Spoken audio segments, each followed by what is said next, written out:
and time and an opportunity now and here, and gathering. You can turn your cameras on if you want.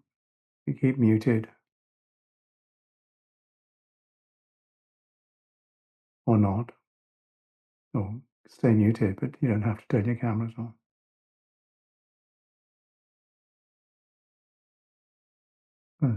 A sense of welcoming at this beginning like this,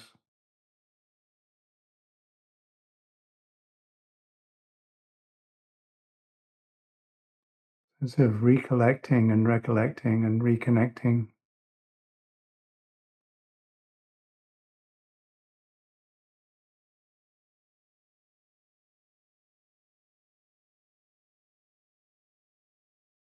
This time, this space, this here, this now.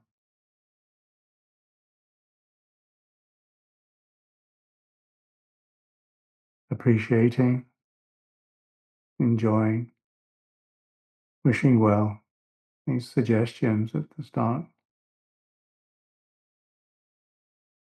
of something help an attitude or a thought or a direction. This is a very clear given time, the beginning.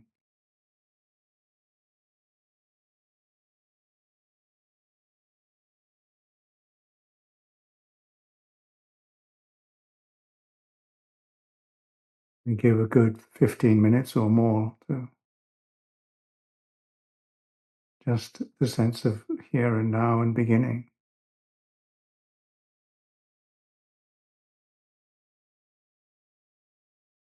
A reconnecting, a recollecting, a gathering of the energy and the interest in this present moment, in this space, this here, this now, in this practice of remembering, practice of knowing, knowing this knowing.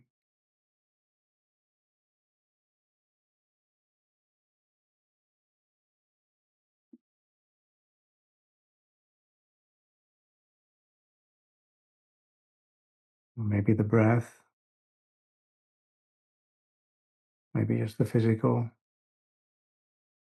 experience,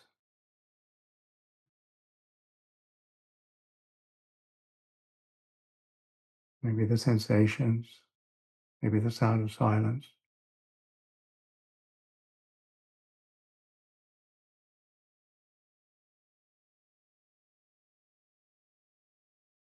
In this now, this here, this place, this time.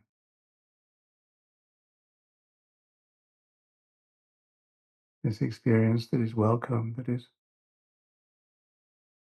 appreciated, this aliveness that is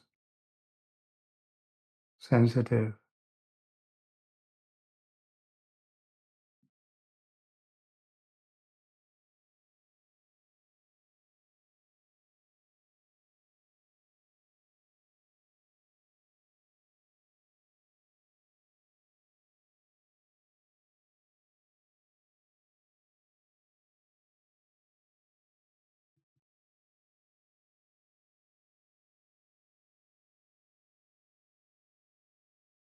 Ease,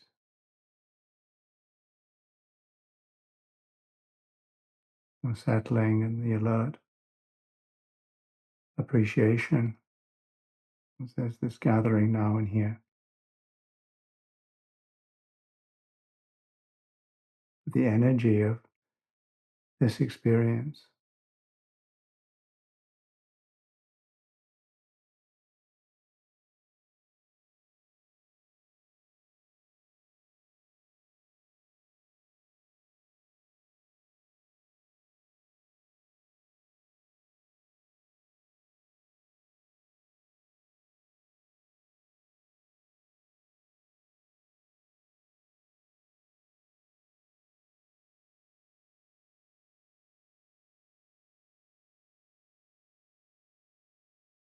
the stillness,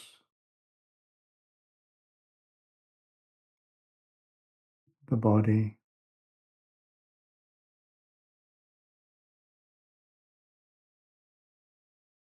the knowing,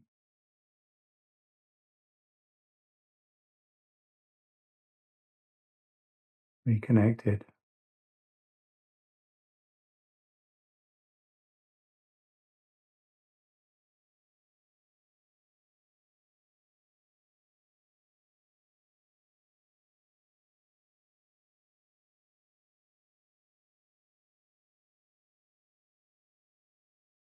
the gift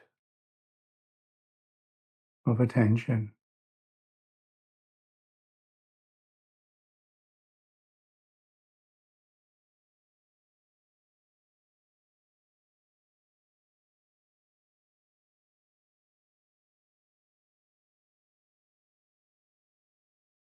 releasing the past,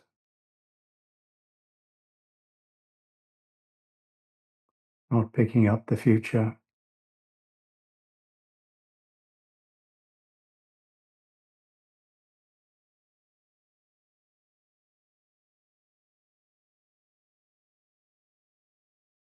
in the knowing of this moment, this life, this sensitivity,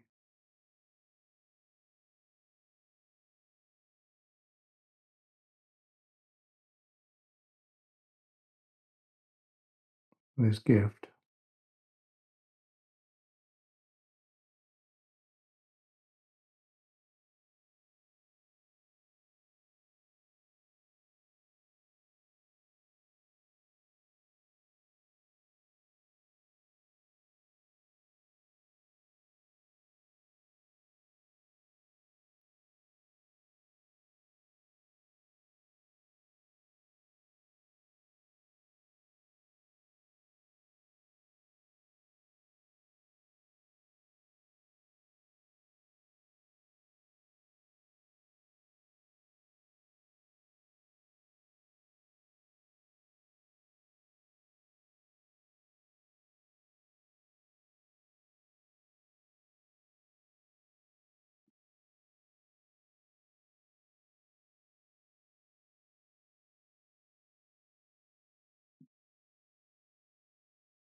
A breath, a moment,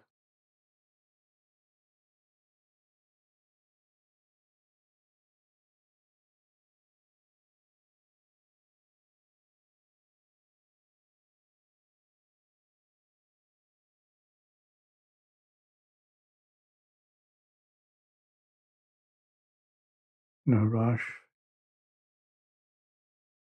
no running,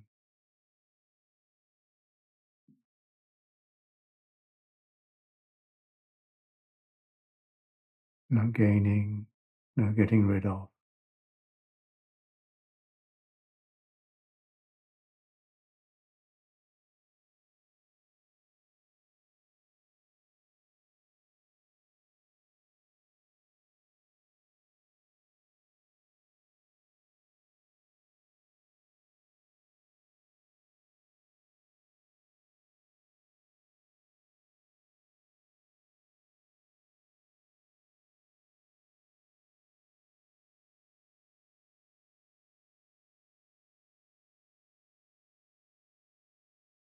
And the stillness and the silence in this moment,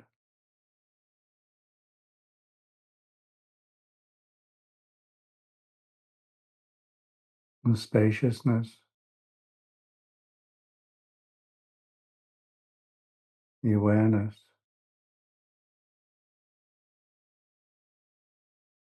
the energy of life.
not rejecting,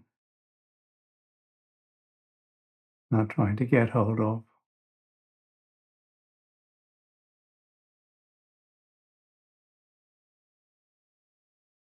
resting,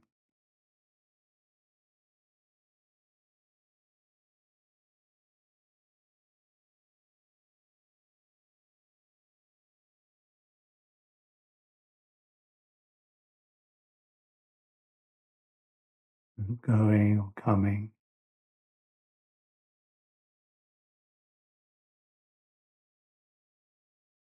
is welcoming,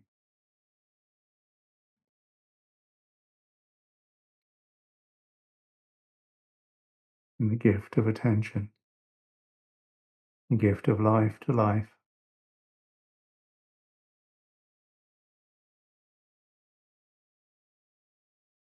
sensitive to the sensitivity, conscious of the awareness.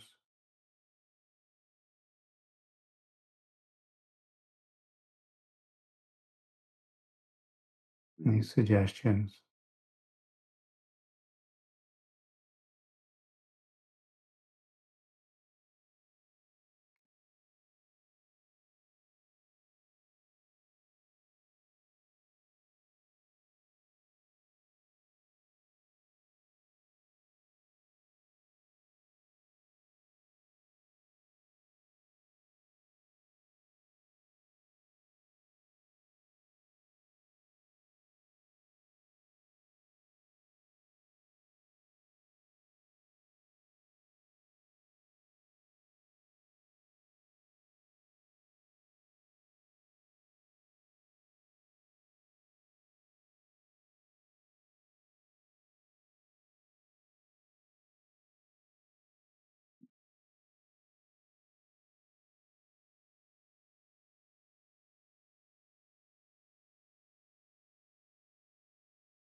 It's not so uncommon in this life, this particular life, to feel that I've lost something or forgotten something.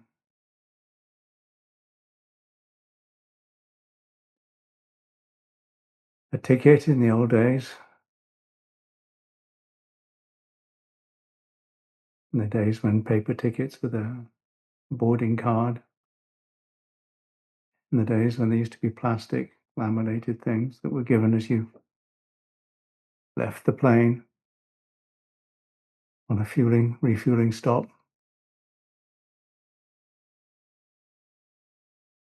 Passport, nowadays maybe a mobile phone or keys. And that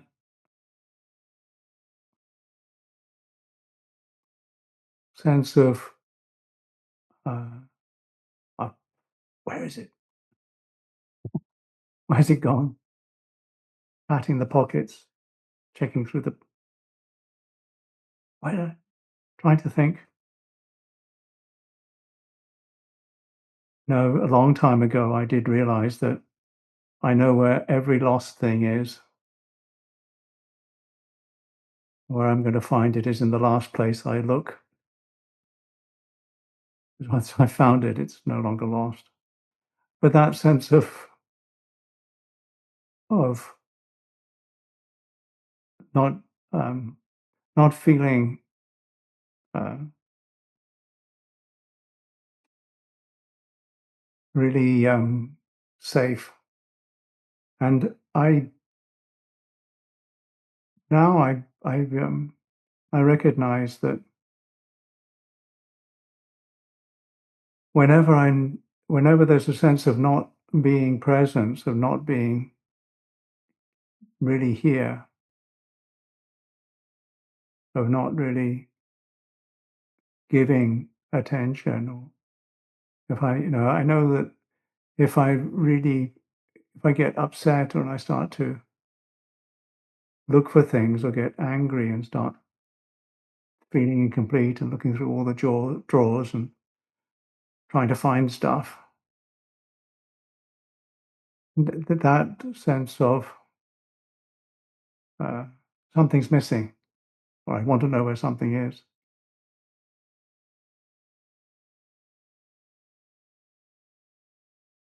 It's not a particularly well, it's not comfortable, and the the uh, the sense of where I feel that it's misplaced is when it gets pushed onto things. When I feel that there's things or situations or something that I should be able to find or control or know where it is. And when I turn it around and think, and it's just, there's that sense of, of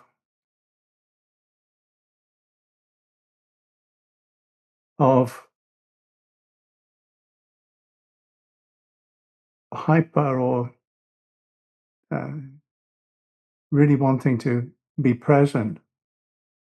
Uh, then it's safe, there's safer, there's a sense of, if it can be just turned into, well, what is actually happening now? When I forget the mindfulness or the attention, the sense of presence here, and get caught up in trying to find a security in where I've lost the keys or where my passport is or where I think I've put something down or trying to search for something. That it's like looking for something outside to validate me. But when I turn this around, and even if I am worried about my passport or worried about where I've put something, if my attention is inwards, then and I've reconnected with that, then that gives an opportunity for the effort that I put into this moment to be clearer, to really know the situation through this is how it is. I think I've lost my passport. I don't know where I put it. And that's a way of connecting, reconnecting with the sense of the factors of enlightenment, those things that actually are descriptions of a heart free from um, confusion. You know, the coming back to the awareness, the sati, is the first thing. Oh, okay. There's this sense of I've lost my. Where did I put it? And then, but first of all, what happens when that happens, if I catch it quickly enough, or is the sense of this is a bit ridiculous. It's, and that it's okay not to know where I've put something or I've left something behind. And that's just the way that it is. And it's the investigation of Dhamma, the actual knowing that this is how it is. So in the forgetting, I can turn it into something that is actually a reconnecting with the Dhamma, with the effort. And there's even a sense of joy or appreciation of when I put the effort into this sense of, oh, I've lost something, I don't know where it is. If I look for it, it'll be in the last place I look. And I don't need to worry about it because I just keep looking, or not. If I decide that it really is gone, and then if it turns up, it turns up. If it doesn't, it doesn't. And that, that's for a thing. Now, what I find it more helpful with is to turn that sense of slight anxiety when I don't know when I'm not present. So rather than it being focused in outside, to turn that attention inwards and know when there's not a sense of presence here. Because if I don't know when there's not a sense of presence here, then the capacity for me to make errors in what I do is much, much higher. What I say, what I think, in what I intend, in how I act, is much, much higher. No, it's that. Why are we not more? Uh, we can feel the sense of panic when we pack through our pack, pat our pockets or check whether we've got something, and then, but if why can't we also be that clear when our mindfulness is gone, when our attention is gone, when we're getting caught up in something, when we're getting caught up in one of the hindrances, or we're just ignorant about what we need to do, or whatever. Because if we can turn that around and not push it too much on the outside, but turn it inwards, it works much better. And it works much better. What is not being mindful now? How is it? How is there no clarity about what's happening now? What I'm doing now? Because one can be peaceful. The sense of peacefulness is there. This is what's happening. You know? Whatever's happening is happening. It's like this.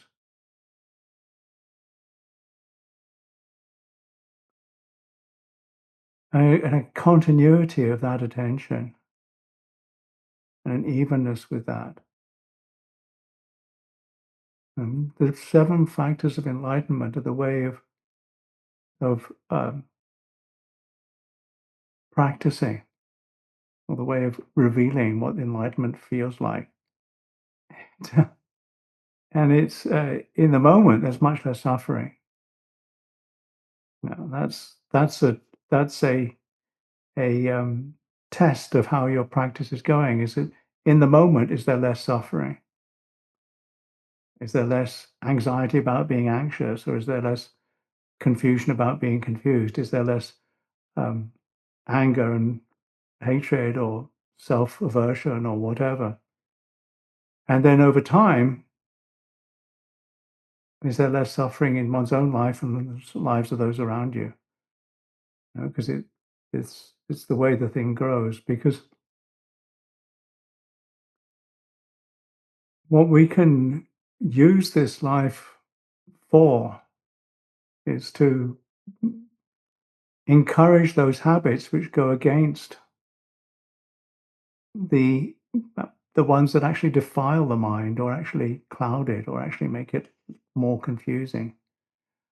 The anger, the jealousy, the sense of lack of self-worth, or the sense of self-importance, or the sense of entitlement, or the sense of whatever. These things that are actually uh, defilements in the mind.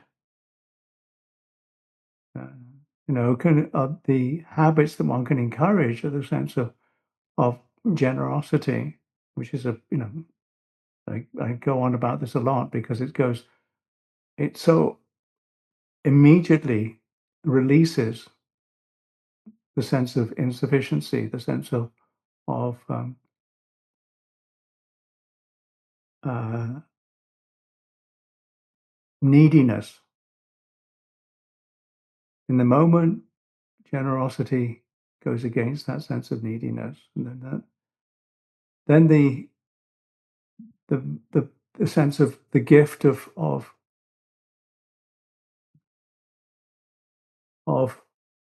virtue, or the sense of the gift of fearlessness one can give oneself and others as one practices sila. One practices a sense of safety for oneself and others. One practices at least the five precepts, and then the sense of this being, the possibility of renouncing something. Renunciation is interesting because it can seem such a tough thing, or such a, I have to renounce this. But it's more a gentle um, clarity that following something that's just sensual um, is not going to be kind. It's like, I quite like pets. I quite like animals, pets. I like cats, dogs, things. But I recognize that here in the monastery, in this particular monastery, that cats and dogs and all those great things, I'm quite fond of them. Even kids, I'm quite fond of kids. But I recognize that in the monastery, just no. you know, it's okay to just say no, and just not. That's not what this is about. And there's a kindness in just saying, no, I'm not going to follow that thing that I quite like. And it's okay to say no. And that, when you know that something's going to, that you're allergic to something that's going to produce a huge reaction, you just say, no, no peanuts. Well, actually, I quite like peanuts and I'm not allergic to them. But for some people, it's like, no, and that is what renunciation is about, is that you recognize that it's not going to give a good result if you follow it, even if you quite like the thing. As I say, I quite like pets. But renouncing things is okay, and this is fine. And you can feel, actually, what's the wise things to renounce? What actually will hurt? This is where you get your wisdom in, because your wisdom is your intention to suffer less now and in the future, because wisdom goes with compassion, because it makes spaces, it makes things that this works. It sets boundaries. Making space is actually about setting boundaries, strangely enough. It's allowing and then setting a container for it, or doing something so that some beings suffer less. That's what compassion is about, and it requires wisdom. And you set, you know, I go this far and no further. Or this is a safe place to be. Yeah? This is a safe thing to do. It's covering things, and protecting things. This is what compassion is about. It's finding ways to do that wisely. That's what wisdom is about, because and so that's why they go hand in hand, wisdom and compassion. They're the two wings of of the thing. And effort in this, a vigor in this, vigorous. It's not something for. It's not for wimps. It's a sense of having to, uh, you know, rise up to it, put the effort in. This is not for wimps. It's not just for. Not like, it's a it's a it's a it's a constant uh, pushing forth of effort, which is a strange thing because finding out the right way to put the effort in and then exercising the effort.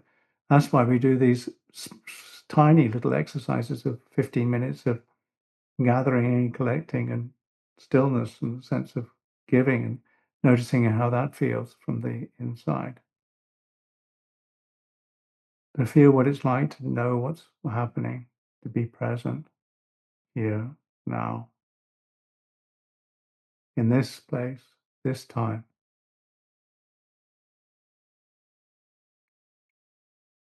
And always, because this is the only place that that there is. And when we lose that, we're like lost our we've lost our passport to happiness. It's when we forget to actually give presence to the presence. Give presence to the present. It's the present of presence. It's it's the gift of knowing, the gift of life to life. So, and with honesty. So knowing when we forget, knowing so noticing when we forget, knowing when we forget. Mm. That's it's a way of clarity about what's happening in the practice. And and then there's this adhitthana, this sense of resolution, which is quite quite firm. We have to be present, but it's not as simple as that. It's this whole thing of just remembering in the moment. Adhitthana is about remembering what you've decided on. It's this whole thing that I used to talk about. Cigarette smoking, when you decide that you're not going to smoke, it's, if you have been smoking, for me, it was more like if I tried to make a decision that I wasn't going to smoke ever again, then it was too much to carry. All I had to do, I recognized, was remember that when somebody offered a cigarette or when a cigarette came around, was I don't smoke anymore. It's the same with with patience. I can't be patient for 5 minutes. I can only be patient now. I only have to remember what I need to do now. If I try to be patient for 5 minutes, then I'm actually impatient for 5 minutes because I'm waiting for the 5 minutes to finish. So I have to actually practice the sense of, ah, I can be with this now, however long it takes, now, however long it is, now. Then the patience is something that's immediate for me and not something that I try to the tolerance is something that, you know, that's the that's the tolerance that you can build up. But the actual patience for me, it's an immediate experience. And, that's how I bring this sense of practicing patience to this moment, because in this there's acceptance. There's a complete not dwelling in aversion. Because if you with the patience, there's in this moment, There's a complete openness to what's happening. A complete, this is how it is. I'm here with it now. Know what's happening now. I can give attention to this now. I can be with this now. I can be patient and I can do this now. I don't have to act on things that are going to harm myself or others. I can renounce sense pleasures because they're just going to confuse. Indulgence in them just deadens. I can use this with wisdom and be active and vigorous in this, honest in this. Remember that this is what this is about, and complete acceptance of this. With the sensitivity that is stable, which is upekkha, which is also accepting of limitation, which is also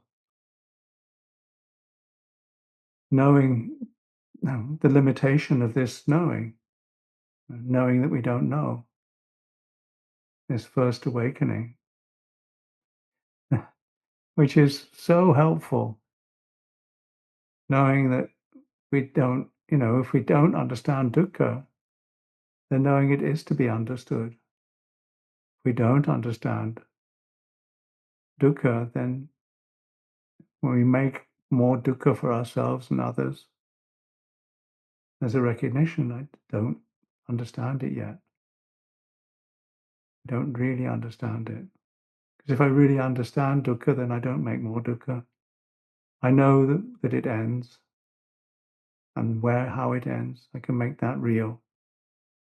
And I can practice the path. And this is a moment by moment turning of attention inwards and noticing what am I doing here? What am I putting out here? What hopes and fears am I putting out? How much more pain am I putting into this moment? And how much am I not? What is happening? This is where the investigation and the remembering of that investigation takes place. This is where we can reflect. Reflect is one way of putting it, but it's just knowing this knowing. It's like this.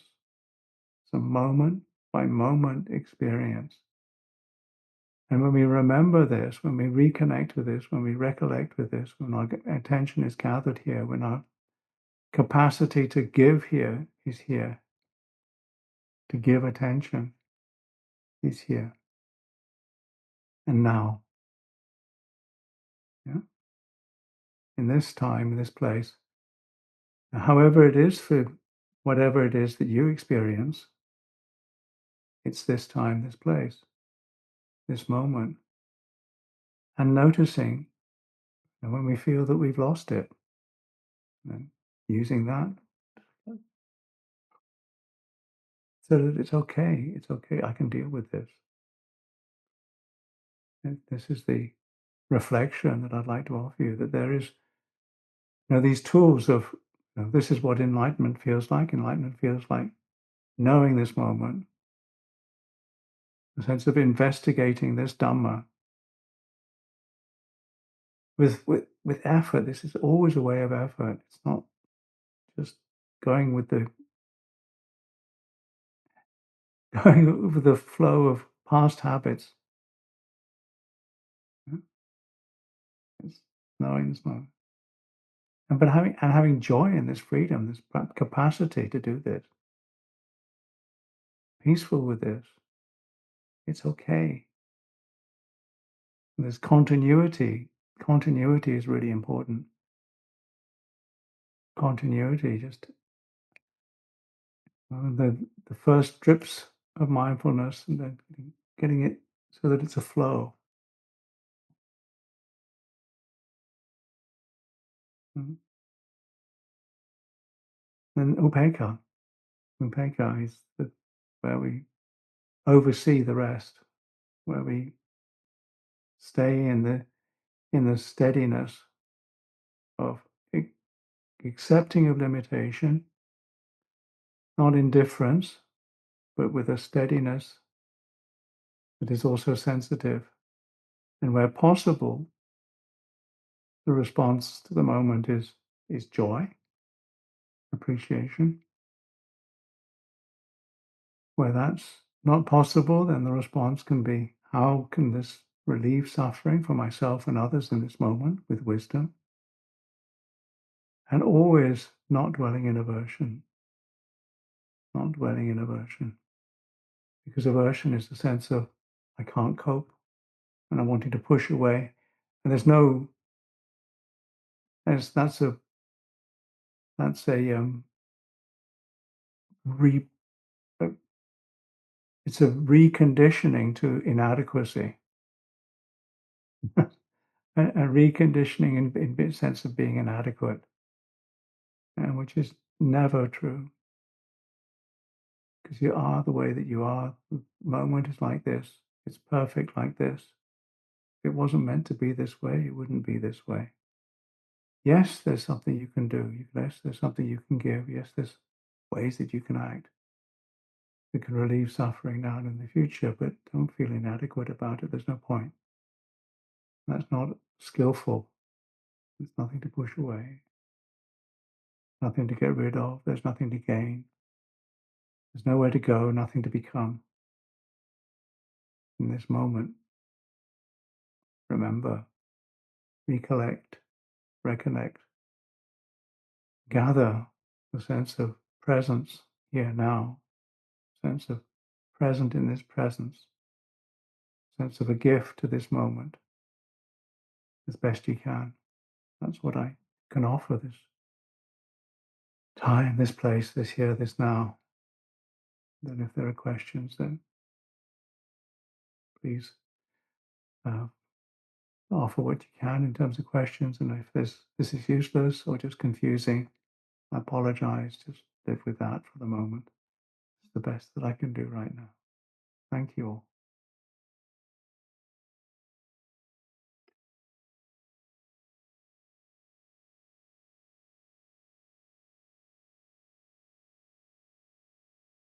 There's a chat here.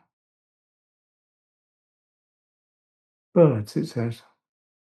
Oh, Dawn says birds. Is Hitchcock?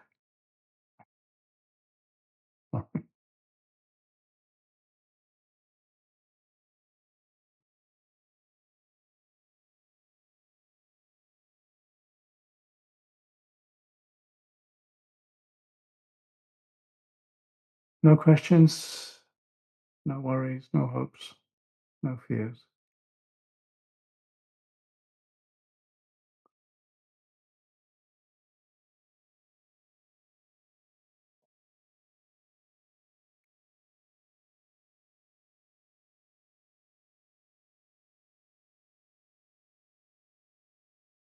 John, can you hear me? Yes. On the subject of giving up smoking, I had a very weird experience yesterday, and it's been sitting badly on my conscience. My girlfriend in Munich recently died of lung cancer. At the funeral, her dear son said he'd bring the family, the wife and the son, beautiful son, 1 year old. At the airport, we sent him off yesterday. They were with us 4 days. They had a very nice time. I was just doing it for closure for my girlfriend. And I found myself saying to him, okay, when you next come, we'll celebrate you giving up smoking. Because the mother died of lung cancer, and we're not used to be around people with smoke. And first thing in the morning, they're smoking, last thing at night. And then they stay outside the car to have a smoke before they get in, and everything's smoky. But anyway, I said to him, when you next come, we will celebrate you giving up smoking. Otherwise, you stay in a hotel. Then we hugged each other. And then later I thought, am I being too judgmental or am I just making demands? But I kept feeling it's for the better. I want him to learn a lesson. What do I do? I mean, I feel terrible because I was being most unwelcoming after that. Well, you were what you were, and now you feel unwelcoming. Yes. And that's something that you look in your own heart. You've done what you've done. You did the best you could with the time you took, and that's what came out then. If you start and you're asking now because you want to create a space in your heart so that you can suffer less. Mm-hmm. Yeah, so you're asking for that space in your heart, and then maybe when you next are in touch with him, you can also help him suffer less.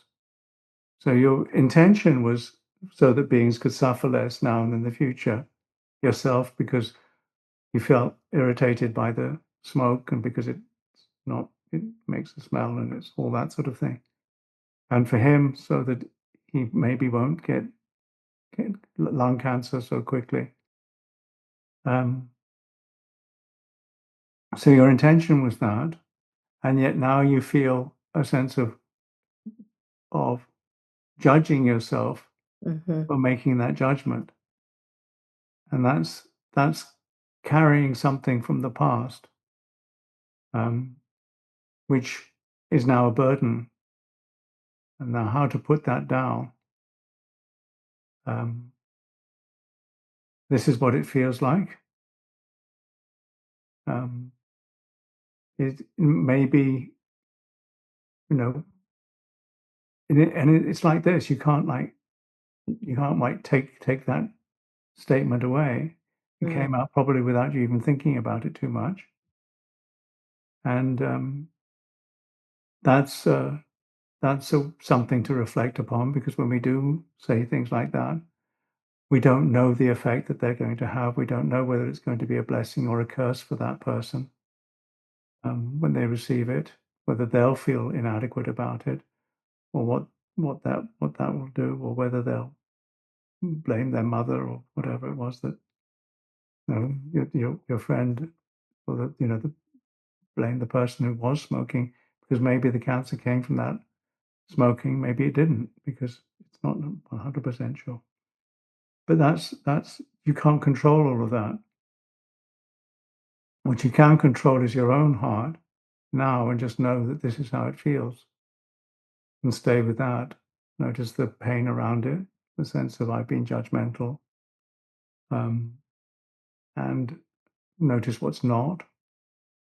You and hope for the best, because how it's going to work out, you don't know. It wasn't your intention was not to hurt. Your intention was for you to suffer less and for him to suffer less now and in the future. So you can trust that, but maybe you didn't give yourself enough space to really reflect when you said it.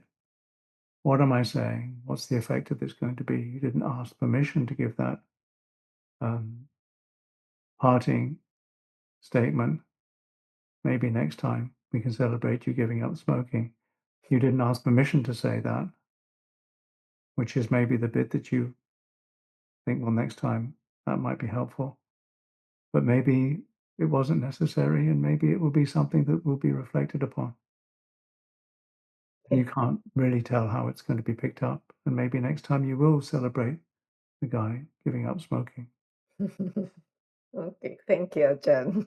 Does that help a bit? Yes, I think so. I Help a have a bit? guilty conscience about it because I said to Yeah. Chris, was I being too harsh when we drove away? Yeah, but But that's all the time, Ajahn, I was thinking in terms of positive for him. He needed mm, guidance at 32. He's young. I don't want him to throw his life. I even said to him, when I'm long gone, I hope you'll have a long time with your child, because the yeah, mother died of cancer and she's a lot younger than me. yeah, yeah, yeah. Yeah. But that's how it is for that family. It's it's um, life. Life is how it is. When we're going to die, we don't know. And how we're going to die, we don't know. But if your intention was as it was, then you can at least trust that at some level. But maybe your presentation wasn't as skillful as it Too might be. much. Yeah. So you can learn from that if you want, and you can give yourself that sort of encouragement Mhm. to be more present in the conversation, so that there's no blame in the way that you say things. Okay. Thank Yeah. you, Ajahn. Good luck. Thank Thank you. you. Thank you. I hope that was okay for everybody else. But thank you for listening, and it was good to chat. Any other questions?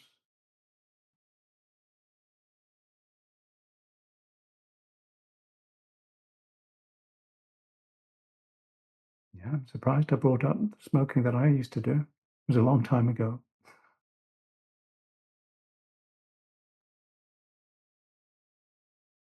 They used to give cigarettes to the people before the Tour de France as they were on their bicycles so that they could clear out their lungs by smoking a cigarette. This is the nature of ignorance.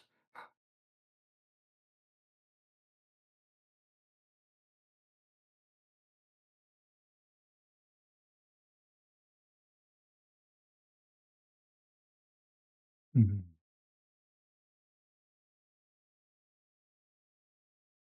Other questions? Okay, okay, okay. Okay. I was been missing the track. You've talked about, okay. Thank you so much. This has been a message has been moment, but it's challenging to make resolution at the moment. Yes, it is challenging. What is the skillful way to use resolution? Resolution is more like remembering that you're not doing something. I don't find it. It doesn't need to be tight. It's just in this moment, remembering.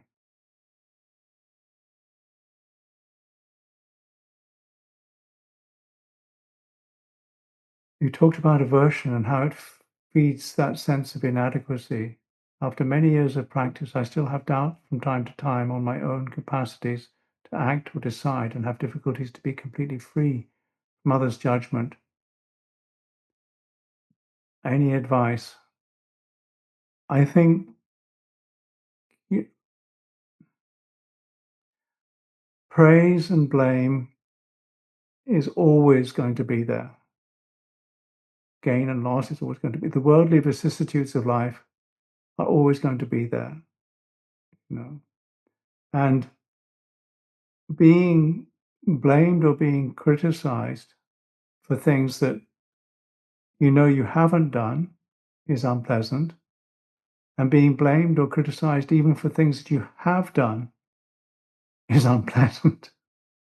It's not going to not be unpleasant, and it's not supposed to be any other way. It's like, being blamed by somebody sometimes is like being stabbed by somebody. Which is, I mean, if you feel that somebody's getting at you, you feel they're stabbing at you, which is what words can do. And it's not wrong to feel that. You know, you can't, you, in this body, in this separation, you can't be free from judgment. You just don't need to be living according to it. Yeah? If you think, well, I should never be judged and I should never judge others, that's another judgment. Yeah? If I should never, I should feel the the the pleasure of praise and the pain of blame, the pleasure of gain, the pain of loss, the pleasure of being famous, or the pleasure of being wanting to distribute, pleasure of, if it's not going to be, you're living in this world, this is what's going to happen, but you don't have to live according to those values. Yeah? You can still turn your attention more inwards, but thinking you shouldn't be affected by something is, it's like, I shouldn't be affected when I cut my finger or if somebody stabs me. It's not going to work, because then you'll feel you'll pick it up worse. And similarly, if you feel that you should never feel bad about yourself, you're going to feel bad about yourself about feeling bad about yourself. That's again, you can compound the thing rather than just taking it into this moment. This is what's happening. I feel judged. I feel blamed. I'm blaming myself. That's the way of it. That's going to happen. And to not dwell in aversion to that, to have metta for that, to give space for that to end, to notice it's a sort of wave that comes over you. Oh, ooh. It may not be that way in 5 or 10 years' time. You may have forgotten about it. Some things you may hold on to for years, but you don't have to carry them. You don't have to carry things. Not that you need to forget about it, but you just don't need to carry it. You know that it's there. So don't blame yourself for worrying about. Don't judge yourself for not liking to be judged. Don't judge yourself for judging yourself, because that compounds it. Yeah, and you notice when you don't take it too seriously, it's like, oh, it's like that. There's an immediate sense of it's okay. I can be with this. And that's all right. Okay, so I follow a certain diet and daily routine to support my practice. I feel very happy and grounded about it, but in social situations, I sometimes find it hard to say no to friends. When I don't follow my own rules, I feel sad and regret it soon after. How can I stay with the knowing and make these decisions mindfully in these social contexts? Thank you. They want to take you out for a drink or dancing or offer you dope. Just say no. it's it's a it's a finding a way to,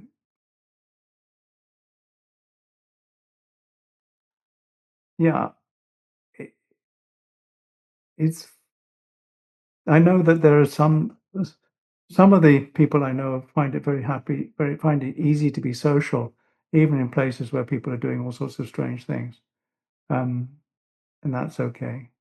Um, I think that, be a good friend to yourself, be a good friend to those other people. Recognize that we're social animals.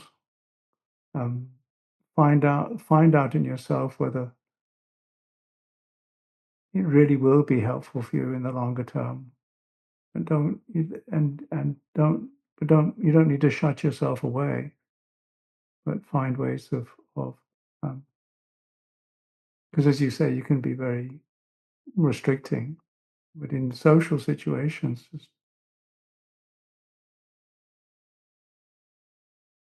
find a way to sort of laugh at about if somebody tries to persuade you to do something that's stupid, just try to find a way to say, later, or just pass it off or brush it off, or something like that. I really don't know. You don't have to. Um, and then when you do something like that, make sure that you're not coming from a sense of aversion. It's just like a sense of protection, sense of, if you know that somebody's going to be damaged if they take something, if they eat something, as I say, if they have an allergy to peanuts, you don't give them a peanut bar or something like that. And if you know that something it'll produce too much of a reaction in you, not necessarily peanuts, but some sort of activity or something like that, you think, well, actually, this will damage me. I don't need to do this. Then don't really make so much excuses about it. Just say, I don't think this is for me. And that sense of kindness in the sense of no, rather than a sort of complete rejection, but a sense of I don't, this won't be helpful for me, and then a sense of self-protection is okay. It's all right to do that. That's what I would suggest. But sometimes, as I, as I get older, I need to be more careful too. You know, I recognize nowadays that if I eat sweets, it doesn't do anything good for me. I have to be really careful about that. Uh, how many sweets I eat. There was a time.